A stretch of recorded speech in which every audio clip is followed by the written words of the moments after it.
Hello guys, welcome back to the channel learn save with universe. So இந்த வீடியோவில் நம்ம என்ன பார்க்க போகிறோம் அப்படின்னா, ஸ்ட்ராட்டஜிக் மேனேஜ்மெண்ட்டோட நியூ சீரீஸில் first chapter introduction to strategic management இந்த லெசன் தான் இந்த வீடியோவில் நம்ம கவர் பண்ண போகிறோம். ஓகேவா? ஸோ இதுக்கான வேல்யூ, இந்த நோட்ஸ் நான் எப்படி ரெடி பண்ணேன், எப்படிலாம் நான் இதை இன்டகிரேட் பண்ணி நிறையா எடுத்தேன், இது எல்லாமே லாஸ்ட் வீடியோவில் சொல்லியிருக்கேன். ஸோ இந்த சீரீஸை எப்படி அப்ரோச் பண்ணால் நான் எக்ஸாமில் பாஸ் ஆவேன், ஸ்ட்ராட்டஜிக் மேனேஜ்மெண்ட்டில் 40+45 கிட்ட நான் எப்படி ஸ்கோர் பண்ணுவேன் அப்படிங்கிறத அந்த வீடியோவில் நான் சொல்லியிருக்கேன். ஸோ அதே மாதிரி நீங்கள் இந்த வீடியோ முடிச்சுட்டு நான் இதெல்லாம் தான் பண்ணணும் அப்படிங்கிறத நான் அந்த ஃபர்ஸ்ட் வீடியோவில் சொல்லியிருப்பேன். ஸோ மறக்காமல் அதோடைய லிங்க்கை நான் கீழே கொடுக்குறேன். நீங்களும் மறக்காமல் அதை கிளிக் பண்ணி எப்படி இந்த சீரீஸை நான் அப்ரோச் பண்ணணும் அப்படிங்கிறது நீங்கள் பாருங்கள். சரியா? So further without wasting of time, let's go into the video. Okay guys, so introduction to strategic management லெசனில் நம்மளுக்கு கவர் ஆகக்கூடிய டாபிக்ஸ் அப்படின்னு பார்த்தீங்கன்னா, இந்த பேஸ்டல் க்ரீனில் இருக்குல்ல, இந்த டாபிக்ஸ் தான். ஃபஸ்ட்டு நம்ம என்ன லேர்ன் பண்ணுவோம் அப்படின்னா, மேனேஜ்மெண்ட்னா என்னடா, மேனேஜ்மெண்ட்டுனா என்ன அப்படிங்கிறத ஃபஸ்ட்டு லேர்ன் பண்ணுவோம். அதுக்கப்புறம் என்ன மேனேஜ் பண்ணணும், நம்ம சப்ஜெக்ட் என்ன, ஸ்ட்ராட்டஜி. ஸோ ஸ்ட்ராட்டஜி எப்படி மேனேஜ் பண்ணணும், அப்போ ஸ்ட்ராட்டஜினா என்னன்னு தெரியணும். அதுக்கப்புறமா இது ரெண்டுத்தையும் தெரிஞ்சதுக்கப்புறமா தான் நம்ம என்ன பண்ணுறோம், ஸ்ட்ராட்டஜிக் மேனேஜ்மெண்ட்னா என்ன அப்படிங்கிறத படிக்கிறோம். சரியா? ஸோ நார்மலாக ஸ்ட்ராட்டஜிக் மேனேஜ்மெண்ட்னா என்னன்னு தெரிஞ்சதுக்கப்புறம் 2 பேர் அதை டிஃபைன் பண்ணியிருப்பாங்க. ஸோ என்ன டிஃபைன் பண்ணியிருக்காங்க அப்படிங்கிறத நம்ம பார்ப்போம். ஸோ அதான் இந்த 2 டெஃபனிஷன்ஸ். ஓகேவா? ஓகே. ஸோ இதெல்லாம் டிஃபைன் பண்ணதெல்லாம் ஓகே, ஸ்ட்ராட்டஜிக் மேனேஜ்மெண்ட்னா என்னெல்லாம் புரிஞ்சிருச்சு. ஓகே, அதுக்கப்புறம் என்ன பண்ணுவோம், எதுக்காக இந்த ஸ்ட்ராட்டஜிக் மேனேஜ்மெண்ட், என்ன ஒரு விஷயத்துக்காக நம்ம அதை படிக்கிறோம், அதுக்கு என்ன இம்பார்ட்டன்ஸு அப்படிங்கிறதும், அது பண்ணுறதுனால நமக்கு என்ன பெனிஃபிட்ஸ் அப்படிங்கிறதும் நம்ம படிப்போம். சரியா? அதுக்கப்புறம் இந்த மாதிரி ப்ரோஆக்டிவ் ரியாக்டிவ் அப்படிங்கிற ஒரு விஷயம் இருக்குது. ஓகேவா? ஸோ எந்தெந்த சூழ்நிலையில் எந்தெந்த மாதிரி நடந்துக்கணும் அப்படிங்கிற ஒரு விஷயத்தை அழகாக சொல்லியிருப்பாங்க இந்த ஸ்ட்ராட்டஜியில்.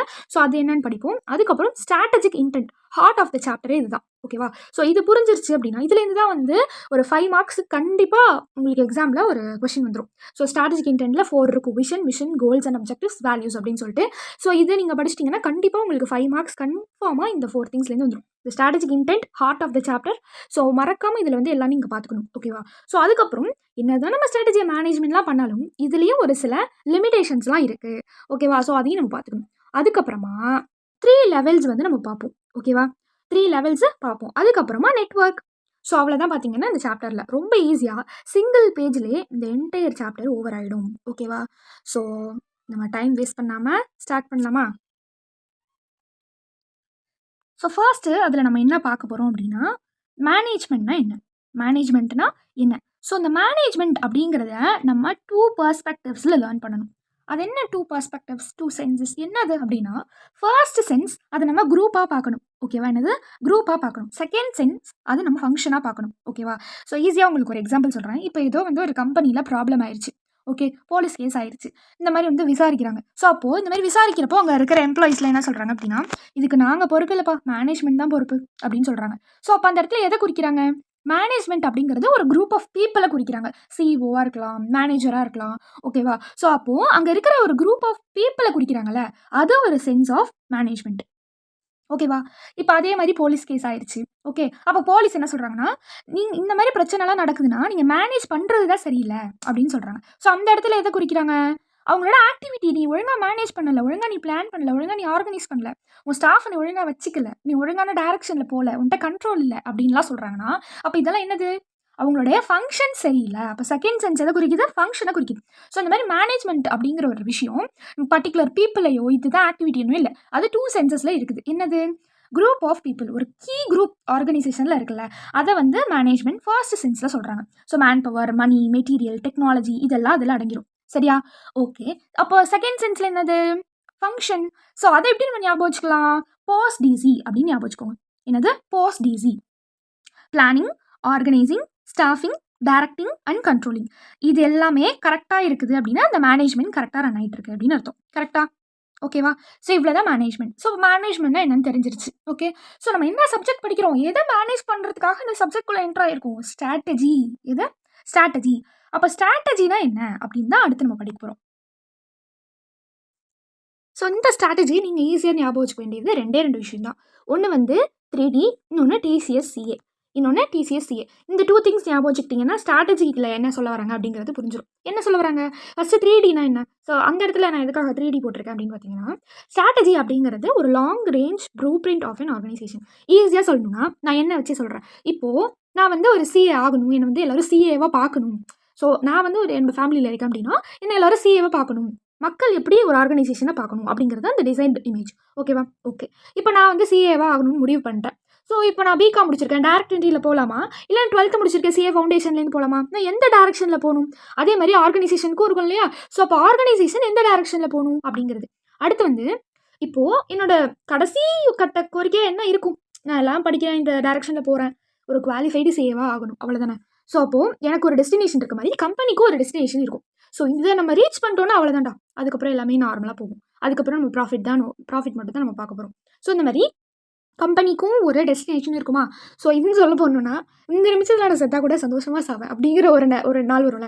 ஸோ அதுதான் வந்து டெஸ்டினேஷன். ஸோ அந்த மாதிரி ஒரு நாள் நம்ம ஃபீல் பண்ணுவோம்ல, ஓகே நம்ம ரீச் ஆகிட்டோம், நம்ம லெவலில் ரீச் ஆகிட்டோம் அப்படின்னு சொல்கிறோம்ல, அதுதான் வந்து டெஸ்டினேஷன். அந்த மாதிரி கம்பெனிக்கும் இருக்கும், அந்த ஆர்கனைசேஷனுக்கும் இருக்கும். அதுக்கான ஒரு லாங் ரேஞ்ச் ப்ளூ பிரிண்ட் தான் இந்த ஸ்ட்ராட்டஜி. ஸோ எப்படி நம்ம வந்து அந்த டிசைட் இமேஜை நம்ம எடுக்கிறது, எந்த டேரக்ஷனில் நம்ம போகிறது, எப்படி போய் நம்ம இந்த டெஸ்டினேஷனை அடையிறது, அவ்வளோதான். ஓகேவா. இப்போ நான் சிஏ வச்சு சொன்னனால உங்களுக்கு நான் ஈஸியாக புரிஞ்சிருக்கும். ஸோ இது வந்து ஸ்ட்ராட்டஜியில் ஃபர்ஸ்ட் பாயிண்ட். ஓகேவா. நெக்ஸ்ட் செகண்டாக என்ன பாயிண்ட் சொல்ல வராங்கன்னா, இந்த டிசிஎஸ்சிஏ, அதாவது கேம் பிளான். எப்படி நம்ம அந்த ஸ்ட்ராட்டஜியை நம்ம இப்போ வந்து அப்ளை பண்ண போகிறோம் அப்படிங்கிற அந்த ஒரு கேம் பிளான், அதுக்கு தான் அந்த டிசிஎஸ்சிஏ. ஸோ டேக் மார்க்கெட் பொசிஷன், இந்த சிக்கு வந்து கண்டக்ட் ஆப்ரேஷன்ஸ், எஸ் வந்து சாட்டிஸ்ஃபை கஸ்டமர்ஸ், அண்ட் சி வந்து கம்ப்ளீட் சக்ஸஸ்ஃபுல்லி, அண்ட் ஏ வந்து அச்சீவ் ஆர்கனைசேஷன் அப்ஜெக்டிவ்ஸ். இதுக்கு எக்ஸாம்பிளாக நம்ம என்ன வச்சுக்கலாம் அப்படின்னா, ஸ்டார்பக்ஸ் எல்லாருக்குமே உங்களுக்கு தெரியும், கரெக்டாக. ஸோ இதில் எப்படி நீங்கள் இதை வந்து லிங்க் பண்ணுவீங்க அப்படின்னா, ஸ்டார்பக்ஸ் ஆக்சுவலாக என்ன மார்க்கெட் சூஸ் பண்ணாங்க, காஃபி, கரெக்டாக. ஸோ அதுதான் டேக் மார்க்கெட் பொசிஷன், அவங்க வந்து காஃபி சூஸ் பண்ணாங்க. ஸோ அது வந்து எவ்வளோ குவாலிட்டியாக இருக்கணும் அப்படிங்கிறத அவங்க முடிவு பண்ணாங்க. ஸோ அதுதான் வந்து கண்டக்ட் ஆப்ரேஷன்ஸ். ஸோ எவ்வளோ குவாலிட்டியை நம்ம கொடுக்கணும் அப்படிங்கிறது. அதுக்கப்புறம் என்ன பண்ணாங்க, கஸ்டமர்ஸ் தான் அட்ராக்ட் பண்ணாங்களா. ஸோ அதனால என்ன ஆயிடுச்சு, கஸ்டமர்ஸ் வந்து சாட்டிஸ்ஃபை பண்ண மாதிரி ஆயிடுச்சு. இதான் வந்து தேர்ட் பாயிண்ட். ஃபோர்த்தாக என்னதான் அதுக்கப்புறம் என்ன காஃபி பிராண்ட் வந்தாலும், பட் ஸ்டார்பக் தான் அப்படிங்கிற ஒரு, என்னதான் காம்படிஷன் ஹெவியாக இருந்தாலும் நம்ம அந்த அவங்களுடைய காம்படிஷனுக்கு ஈக்குவலாக டஃப் கொடுக்குறாங்கல்ல, அதான் இந்த கம்ப்ளீட் சக்ஸஸ்ஃபுல்லி. அதுக்கப்புறம் ஃபைனலாக என்னாச்சு, அவங்களுக்கான ஒரு பிராண்டு இப்போ வரைக்கும் அப்படியே தான் இருக்குது. ஸோ அவங்களுடைய அப்ஜெக்டிவ்ஸ், ஆர்கனைசேஷனல் அப்ஜெக்டிவ்ஸை அவங்க அச்சீவ் பண்ணிட்டாங்க. ஓகேவா. ஸோ இதான் வந்து என்னன்னா இந்த ஸ்டார்பக்ஸ் அவங்களுடைய ஸ்ட்ராட்டஜி, கரெக்டாக. இப்போ நான் சொன்னது உங்களுக்கு புரியுதா, இந்த டிசிஎஸ்சிஏங்கிறது நான் எதில் லிங்க் பண்ணேன்னு புரியுதா. Take market position, conduct operation, attract and satisfy customer, complete successfully, achieve organisational objective. So இப்படி ஈஸியாக ஞாபகம் வச்சுக்கோங்க. ஓகேவா. டன். இப்போ மேனேஜ்மெண்ட்னா தெரிஞ்சிருச்சு, ஸ்ட்ராட்டஜினா என்னன்னு தெரிஞ்சிருச்சு. இந்த ஸ்ட்ராட்டஜியை எப்படி மேனேஜ் பண்ணுறது, அதுதான் இப்போ நம்ம பார்க்க போகிறோம். சரியா. ஓகே. ஸோ இந்த ஸ்ட்ராட்டஜி எப்படி மேனேஜ் பண்ணுறது அப்படின்னு நம்ம பார்க்கறதுக்கு முன்னாடி, எதுக்காக நம்ம ஸ்ட்ராட்டஜி மேனேஜ் பண்ணணும், எப்படி இருந்தாலும் ஒரு ப்ராப்ளம்னு இருந்தால் தான் நம்ம ஒரு விஷயத்த கண்டுபிடிப்போம், கரெக்டாக. இப்போ வந்து ஒரு நோய் இல்லை அப்படின்னா டாக்டருக்கு அங்கே வேலை இல்லை. இப்போ வந்து திருட்டு நடக்கலை, கொள்ளை நடக்கலைன்னா போலீஸ்க்கு அங்கே வேலை இல்லை. அது மாதிரி இப்போ ஏதோ ஒரு ப்ராப்ளம்னால தான் ஒரு விஷயம் வந்து அரைஸ் ஆகுது. ஸோ டாக்டருக்கு படிக்க ஆரம்பித்தாங்க, இந்த மாதிரி போலீஸ் வருவாங்க. ஸோ இந்த மாதிரி ஏதோ ஒரு விஷயத்தினால தானே நம்ம இந்த ஸ்ட்ராட்டஜிக் மேனேஜ்மெண்ட் படிக்கிறோம். அப்போ என்ன விஷயம், என்ன ஆக்சுவலாக இது நோக்கம் வந்ததுக்கு, அந்த overall objective of strategic management என்ன, 2-fold அது பிரிச்சிருக்காங்க. ஓகேவா. ஃபர்ஸ்ட் திங் நம்ம காம்படிட்டிவ் அட்வான்டேஜை கிரியேட் பண்ணணும். ஓகேவா. ஸோ எவ்வளோ பிளாட்ஃபார்ம்ஸில் நம்மளுக்கு வந்து நிறைய காம்படிஷன் வந்திருக்கும். பட் நம்ம தான் அதில் என்ன தெரியணும், தனித்து தெரியணும். ஓகேவா. அது மட்டும் இல்லாமல் நம்மளுக்கு திடீர்னு என்ன வேணுமோ நடக்கலாம் என்விரான்மெண்ட்டில். இப்போ கோவிட் வந்த மாதிரி, ஸோ அந்த மாதிரி நிறைய என்விரான்மெண்ட் சேஞ்சஸ் வரும். அதை வந்து நம்ம என்ன பண்ணணும், அடாப்ட் பண்ணிக்கணும். ஓகேவா. ஸோ அந்த இடத்துல அந்த சேஞ்சஸ்க்கு நம்ம கம்பெனி எப்படி கொண்டு போகணும் அப்படிங்கிற விஷயம், இந்த 2 விஷயம் தான் என்ன சொல்கிறாங்க அப்படின்னா 2-fold objectives of strategic management சொல்கிறாங்க. ஃபர்ஸ்ட் என்னது, to create competitive advantage so that company can outperform the competitors in order to have market leadership. ஓகேவா. எவ்வளோ காம்படிஷன் வந்தாலும் தனித்து தெரியுறாங்கல்ல. ஸோ அது ஒன்றும். செகண்ட் திங் என்னது, to guide the company successfully through all changes இந்த என்விரான்மெண்ட்டில் என்ன சேஞ்சஸ் நடந்தாலும் கம்பெனியை கைட் பண்ணுறதுக்கு இந்த ஸ்ட்ராட்டஜிக் மேனேஜ்மெண்ட்டோட ஒரு குறிக்கோளாக இருக்குது. அவ்வளோதான். ஓகேவா. ஓகே. ஸோ இப்போ ஸ்ட்ராட்டஜிக் மேனேஜ்மெண்ட் எப்படி பண்ணுவாங்க, ஃபர்ஸ்ட் என்ன பண்ணுவாங்க அப்படின்னா அவங்களுடைய விஷன் அண்ட் மிஷனை டெவலப் பண்ணுவாங்க. அதுக்கப்புறம் என்ன பண்ணுவாங்க, நம்ம இதுதான் பண்ணணும் அப்படிங்கிற அப்ஜெக்டிவ்ஸை அவங்க செட் பண்ணுவாங்க.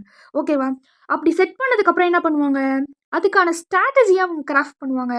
ஸோ ஸ்ட்ராட்டஜி கிராஃப்ட் பண்ணதுக்கப்புறம் அப்படியேவா இருக்கிறது, இதான் ஸ்ட்ராட்டஜின்னு முடிவு பண்ணியாச்சு. அதுக்கப்புறம் என்ன பண்ணுவாங்க, அதை இம்ப்ளிமெண்ட் பண்ணுவாங்க. இம்ப்ளிமெண்ட் பண்ணிவிட்டு அப்படியே விட்டுருவாங்களா, என்னன்னா என்ன அப்படின்னு விட்டுருவாங்களா, இல்லை, அது கரெக்டாக இருக்கா இல்லையா, அந்த ஸ்ட்ராட்டஜி ஒர்க் அவுட் ஆகுதா இல்லையா அப்படிங்கிறத எவாலுவேட் பண்ணுவாங்க. கரெக்டாக. ஸோ அதான் இம்ப்ளிமெண்டேஷன் அண்ட் எவாலுவேஷன். அதுக்கப்புறம் என்ன ஆயிடுச்சு, அவங்க எவாலுவேட் பண்ணதில் கண்டிப்பாக ஏதோ ஒரு ரிசல்ட் வந்திருக்கும். ஒன்று நல்லா போயிருந்திருக்கும். அப்படி நல்லா போயிருந்தால் அதை மெயின்டைன் பண்ணுவாங்க. இல்லைனா அந்த ஸ்ட்ராட்டஜி ஒர்க் அவுட் ஆயிருக்காது. அப்போ அதுக்கேற்ற மாதிரி என்ன பண்ணுவாங்க, கரெக்டாக அட்ஜஸ்ட்மெண்ட்ஸை அவங்க இனிஷியேட் பண்ணுவாங்க. அதோட ஸ்டாப் ஆகிடுமா, இல்லை கம்பெனி அதுக்கப்புறம் சேஞ்சஸ் ஆகிட்டே இருக்குமா? என்விரான்மெண்ட் சேஞ்சஸ் நடந்துகிட்டே தான் இருக்கும். அப்போ இது என்ன ஆகுது, ஒரு சைக்கிளிக் மேனரில் நடந்துக்கிட்டே தான் இருக்கும். ஓகேவா? இது ஒரு ப்ராசஸ் மாதிரி. ஸோ என்ன ஆனாலும், எந்த ஒரு சேஞ்சஸ் வந்தாலும், இல்லை புதுசாக ஏதாவது கொண்டு வரணும்னாலும், அவங்க ஃபஸ்ட்டு என்ன பண்ணுறாங்க, விஷன் அண்ட் மிஷனை வந்து டெவலப் பண்ணுறாங்க, ஆப்ஜெக்டிவ் செட் பண்ணுறாங்க, ஸ்ட்ராட்டஜி கிராஃப் பண்ணுறாங்க, அதை இம்ப்ளிமெண்ட் பண்ணுறாங்க, எவாலுவேட் பண்ணுறாங்க.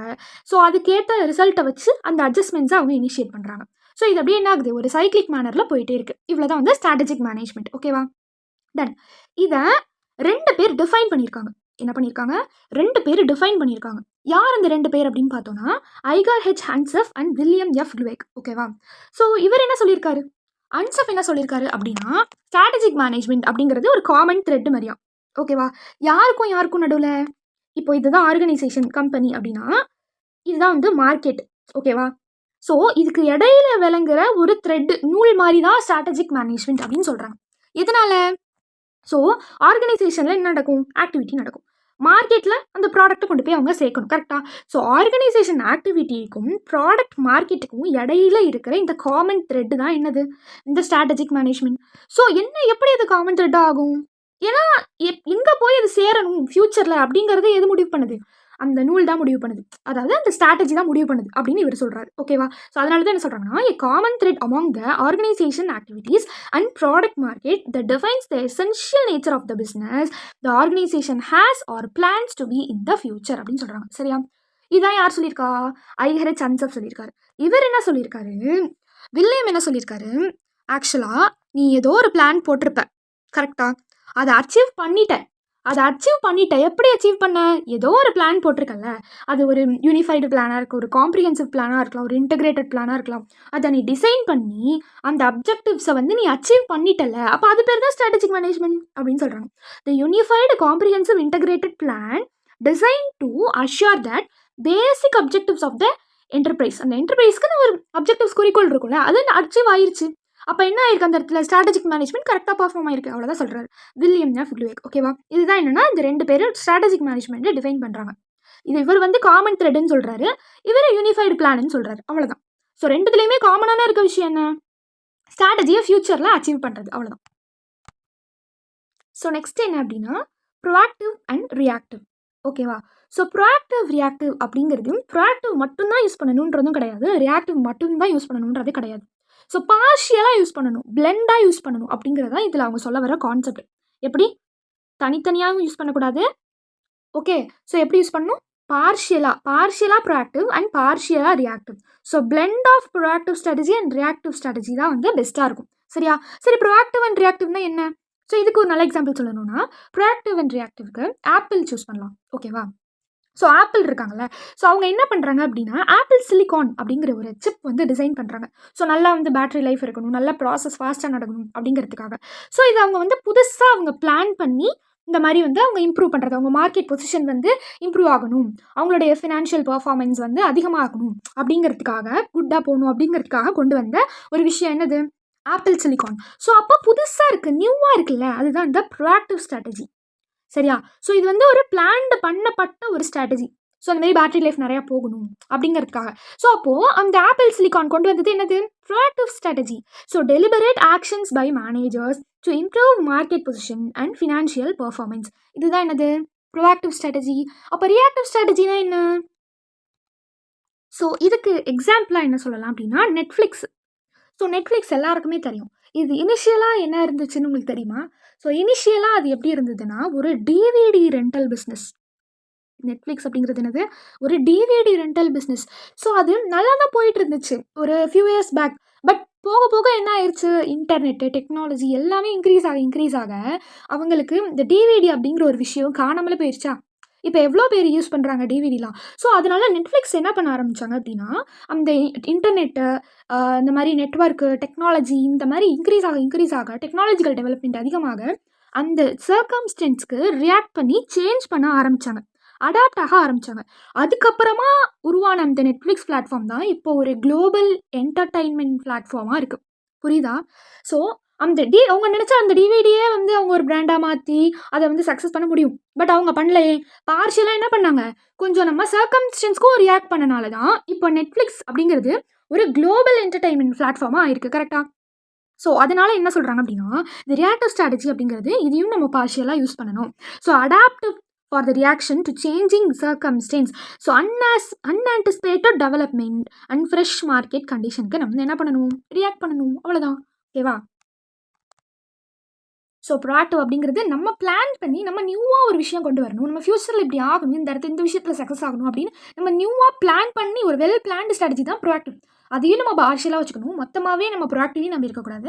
அண்ட் தென் ரியாக்டிவையும் நம்ம என்ன பண்ணணும், பார்ஷியலாக வச்சுக்கணும். என்னென்ன சேஞ்சஸ் நடக்குது என்விரான்மெண்ட்டில், என்னென்ன சர்க்கம்ஸ்டன்ஸ் வந்து சேஞ்ச் ஆகுது, ஸோ என்ன மார்க்கெட் கண்டிஷன், இப்போ ஃப்ரெஷ் மார்க்கெட்டில் என்ன கண்டிஷன் இருக்குது, இது எல்லாத்துக்குமே ரியாக்ட் பண்ணுறதையும் நம்ம ஒரு பிளெண்டாக எடுத்துகிட்டு ஸோ ஒட்டுமொத்தமாக ப்ரோஆக்டிவ் அண்ட் ரியாக்டிவ் பிளெண்டாக யூஸ் பண்ணுறது பெஸ்ட்டு ஸ்ட்ராட்டஜிக் மேனேஜ்மெண்ட்டில் அப்படின்னு சொல்ல வராங்க. ஓகேவா?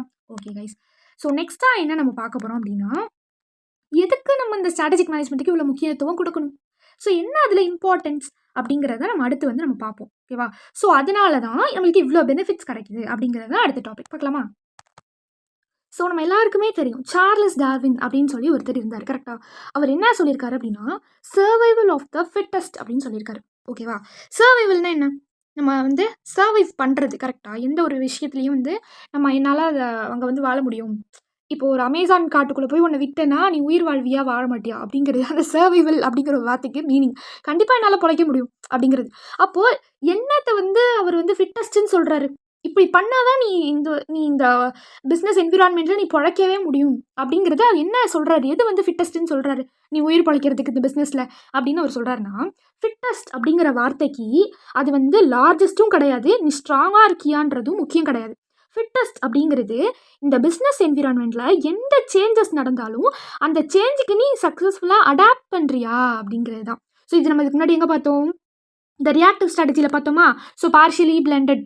ஸோ அதுதான் வந்து இங்கேயும் சொல்ல வராரு. என்னன்னா ஃபிட்டஸ்ட் அப்படிங்கிறது நீ எவ்வளோ பெருசாக இருக்க, எவ்வளோ பெரிய வளம் இருக்குது உனக்கு அப்படிங்கிறது முக்கியம் கிடையாது, நீ எவ்வளோ ஸ்ட்ராங்காக இருக்க அப்படிங்கிறது முக்கியம் கிடையாது. நீ பிஸ்னஸ் என்விரான்மெண்ட்டில் நடக்கிற சேஞ்சஸ்க்கு நீ ரியாக்ட் பண்ணுறியா, அதுக்கு நீ அடாப்ட் ஆகுறியா, அதுதான் ஃபிட்டஸ்ட்டு அப்படின்னு சொல்கிறாரு. பட் பிஸ்னஸ் ரியாலிட்டியில் என்ன நடந்துச்சு ரீசெண்டாக அப்படின்னு பார்த்தோன்னா, நிறையா பிஸ்னஸ் வந்து அவங்கள எக்ஸ்டிங்ஷன், அதாவது அவங்கள பெருசாக வளர்த்துக்கணுன்னு தான் ஆசைப்பட்டாங்களே தவிர நம்ம என்விரான்மெண்ட்டில் நடக்கிற டிராஸ்டிக் சேஞ்சஸ்க்கு அவங்களால மேனேஜ் பண்ணுறதுக்கு ஃபெயில் ஆகிட்டாங்க.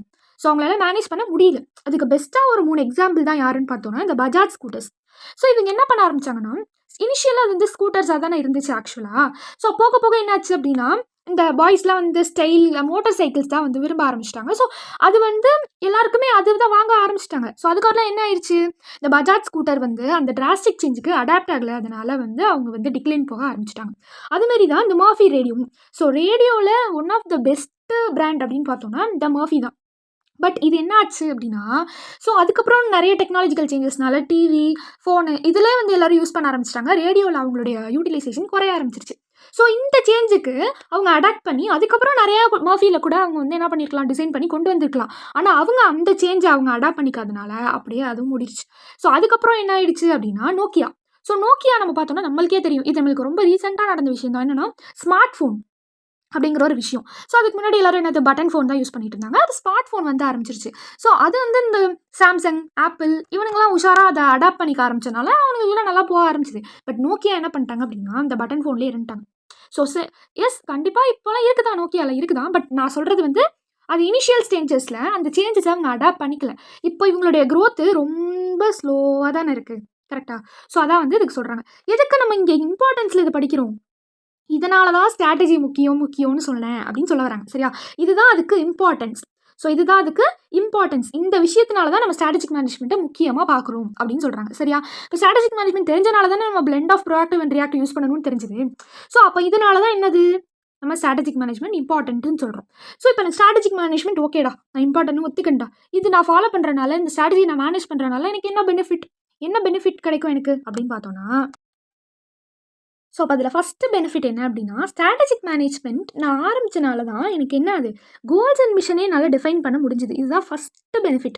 நான் எங்கே போகணும், என்னவா இருக்கணும், நான் எப்படி அதை பண்ணணுன்றதே எப்போ தான் என்னால் பண்ண முடிஞ்சுது, ஸ்ட்ராட்டஜிக் மேனேஜ்மெண்ட் ஆரம்பிச்சதுக்கப்புறம் தான். ஸோ அப்போ ஸ்ட்ராட்டஜி மேனேஜ்மெண்ட் ஆரம்பிச்சதுக்கப்புறம் தான் என்னால் கோல்ஸ் அண்ட் மிஷனை டிஃபைன் பண்ண முடிஞ்சுது. இதுதான் என்னது ஃபர்ஸ்ட் பெனிஃபிட். ஓகேவா?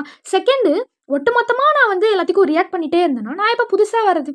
ஸோ புதுசாக வந்து ஒரு விஷயம் ப்ரோஆக்டிவாக ரியாக்டிவாக மட்டும் இல்லாமல் ப்ரோஆக்டிவாகவும் இருக்கணுன்றதும் இதுக்கான செகண்ட் பெனிஃபிட். தேர்ட் பெனிஃபிட், நான் என்ன டிசிஷன் எடுத்தாலும் அதுக்கான ஃப்ரேம் ஒர்க்கை என்னால் கொடுக்க முடியும்.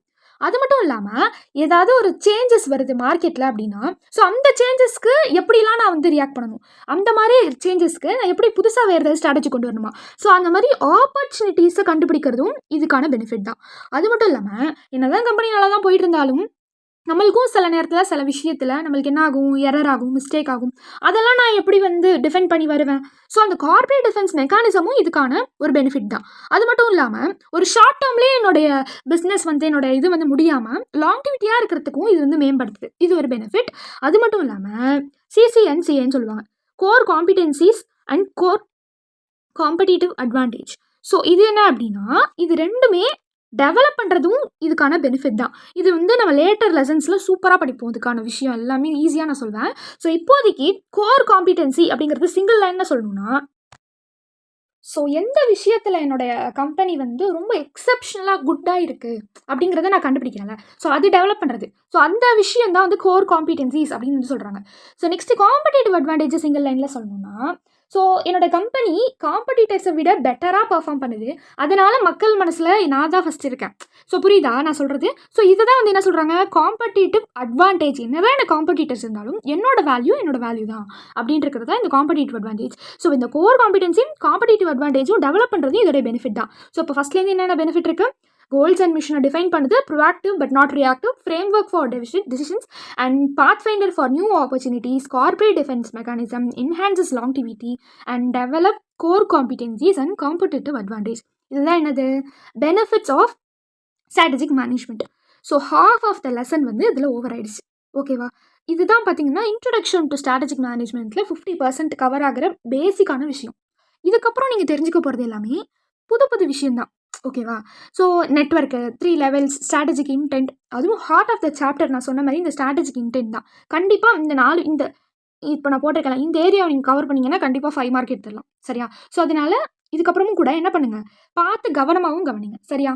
Okay guys. ஸோ கடைசியாக வந்து இந்த வீடியோவில் லிமிடேஷன்ஸ் மட்டும் நம்ம பார்த்துட்டு மீதியை நெக்ஸ்ட் வீடியோவில் கவர் பண்ணலாம். ஸோ லிமிடேஷன்னு நம்ம பார்க்க வந்தோம்னா, என்னதான் ஸ்ட்ராட்டஜியாக இருந்தாலும் பெரிய ஆளாக இருந்தாலும் நம்ம சில ஸ்ட்ராட்டஜி சில நேரத்தில் நம்மளுக்கும் சறுக்கும் தான். ஸோ அந்த மாதிரி இருக்கிற ஒரு 4 விஷயம், என்னென்ன லிமிடேஷன், என்னென்ன டிஃபிகல்ட்டிஸ், என்னென்ன ட்ரபிள்ஸ் இந்த ஸ்ட்ராட்டஜிக் மேனேஜ்மெண்ட்டில் இருக்குது அப்படின்னு நம்ம பார்த்தோம்னா, அதில் ஃபர்ஸ்ட் திங், நம்மளால் வந்து இந்த என்விரான்மெண்ட்டை ப்ரெடிக்டே பண்ண முடியாது. ஓகேவா? அதுதான் first thing. Okay. So complex and turbulent environment. Okay. அதுக்கு நல்ல எக்ஸாம்பிள் என்னென்னு பார்த்தீங்கன்னா ஈவி பைக். ஓகேவா? என்னது ஈவி பைக்கு. அந்த ஈவி பைக்கை எதுக்கு ஆக்சுவலாக கொண்டு வந்தாங்க? ஸோ இந்த மாதிரி வந்து ஃபியூவல் காஸ்ட் வந்து டிக்ரீஸ் பண்ணணும் அப்படிங்கிற ஒரு முக்கியமான விஷயம். கரெக்டாக? ஓகே. ஸோ அதனால தான் எலக்ட்ரிக் பைக் வந்து கொண்டு வந்தாங்க. அது என்ன ஆயிடுச்சு கடைசியாக, அது போகிற வர இடத்துலலாம் வெடிக்க ஆரம்பிச்சிருச்சு. ஸோ இதனால் என்ன ஆயிடுச்சு, இந்த மாதிரி வெடிக்கும் அவங்க முன்னாடியே ப்ரெடிக்ட் பண்ணி இந்த ஸ்ட்ராட்டஜி கொண்டு வந்தாங்களா? இல்லை. ஸோ சம்டைம்ஸ் இந்த மாதிரி என்விரான்மெண்ட்டில் டர்புலண்ட்டாக காம்ப்ளெக்ஸான இந்த மாதிரி ஆக்ஷன்ஸும் நடக்கும். ஸோ அதுதான் ஃபஸ்ட் லிமிடேஷன். என்னது, நம்மளால் ப்ரிடிக்ட் பண்ண முடியாது. ஃப்யூச்சரில் எந்த ஒரு ஹார்ட்ஸ் இருந்தாலும் நம்மளால் ப்ரிடிக்ட் பண்ண முடியாது அப்படிங்கிற ஒரு விஷயம். செகண்ட் விஷயம், நம்ம சிஏக்கே நம்ம படிக்கிறதுக்கு ஒரு நாள் நம்ம பிளான் போடுறோம் அப்படின்னா 5 மினிட்ஸில் பிளான் போட்டுடலாம் அப்படின்னு தான் உட்காருவோம். அதுவே ஒரு 1/2 hour ஆகிடும் பிளான் போடுறதே. அதை நம்ம எக்ஸிக்யூட் பண்ணுவோம்னா அதுவும் கிடையாது. எக்ஸிக்யூட் பண்ணி பாதியிலே என்ன ஆகிடும், வேறு பிளான் போடும். அப்போது நார்மலாக ஒரு எக்ஸாமுக்கே நம்ம இந்த அளவுக்கு வந்து டைம் எடுத்து பிளான் பண்ணுறோன்றப்போ ஒரு பெரிய கம்பெனி, ஸோ அதுக்கு வந்து பிளான் பண்ணணும் அப்படின்னா, அதுக்கு வந்து ஒரு ஸ்ட்ராட்டஜியை வந்து சூஸ் பண்ணணும் அப்படின்னா அது வந்து 5 நிமிஷத்தில் பண்ண முடியுமா? இல்லை. அது வந்து டைம் கன்சியூமிங். அதுதான் வந்து இதில் சொல்ல வராங்க. சரியா? ஓகே. நெக்ஸ்ட்டு வந்து என்னென்னா, இந்த மாதிரி நம்ம நினச்சா நம்ம போடுற ஸ்ட்ராட்டஜி எல்லாமே ஒர்க் அவுட் ஆகிடுமா? இல்லை. அதுக்குன்னு நிறையா எக்ஸ்பர்ட்ஸ்லாம் இருக்காங்க. ஸோ அந்த எக்ஸ்பர்ட்ஸை நிறைய கம்பெனிலாம் பார்த்துட்டு இருந்திருப்பாங்க. அதில் நிறையா ஸ்ட்ராட்டஜிஸ் வந்து டெவலப் ஆகிருக்கும், நிறைய ப்ராஃபிட் கொடுத்துருக்கும், சில ஸ்ட்ராட்டஜி வந்து ஃபெயில் ஆகிருக்கும்.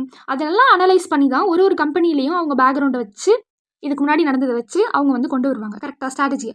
ஸோ அப்படி இருக்கப்போ நான் ₹1 தரேன், நீ எனக்கு ஸ்ட்ராட்டஜி சொல்லு அப்படின்னு சொன்னால் சொல்லுவாங்களா? இல்லை. அந்த மாதிரி இருக்கிற எக்ஸ்பர்ட்ஸ் காஸ்ட்லியாக தான் எதிர்பார்ப்பாங்க. அவங்களுக்கான ரிட்டர்ன் அதிகமாக இருக்கணுன்றது தான் எதிர்பார்ப்பாங்க. சரியா? ஸோ அதுவும் என்னது, நம்மளுக்கு இப்போ காசு அவங்கள்ட்ட நம்மளுக்கு அதிகமாக போகுது அப்படின்னா அப்போ என்னது, அதுவும் நம்மளுக்கு லிமிடேஷன் தான். ஃபைனலாக இருக்கிறது, காம்படிட்டருடைய பர்ஃபார்மன்ஸையும் நம்மளால் என்ன பண்ண முடியாது, எஸ்டிமேட்டே பண்ண முடியாது. இதுக்கு ஒரு நல்ல எக்ஸாம்பிள் என்னன்னு பார்த்தோன்னா ஆப்பிள். இன்னொன்று ஒரு எக்ஸாம்பிள் வந்து சாம்சங் வச்சுக்கலாம். ஓகேவா? ஓகே. இப்போது ஆப்பிள் வந்து 1 இயருக்கு இந்த மாதிரி வந்து ஒரு 10 மில்லியன் ஃபோன்ஸ் வந்து சேல்ஸ் பண்ணுறாங்க. அது அவங்களுக்கு ஆவரேஜாக ஒரு 5% அந்த மாதிரி தான் இருக்கும். ஓகேவா? ஸோ அவங்க நல்லா தான் போயிட்டுருக்கோம், நல்லா இந்த வாட்டி நல்ல சேல்ஸ் ஆயிருக்கு, 5% இன்க்ரீஸ் ஆயிருக்கு அப்படிலாம் நினச்சிட்டே இருக்கப்போ, சாம்சங் என்ன பண்ணிட்டான் அப்படின்னா சைலண்ட்டாக 15% வந்து சேல்ஸ் பண்ணிட்டான். இப்படி நம்ம பார்க்குறப்போ இவங்களால ப்ரிடிக்ட் பண்ண முடியுதா? ஏற்றுக்கவே முடியாது.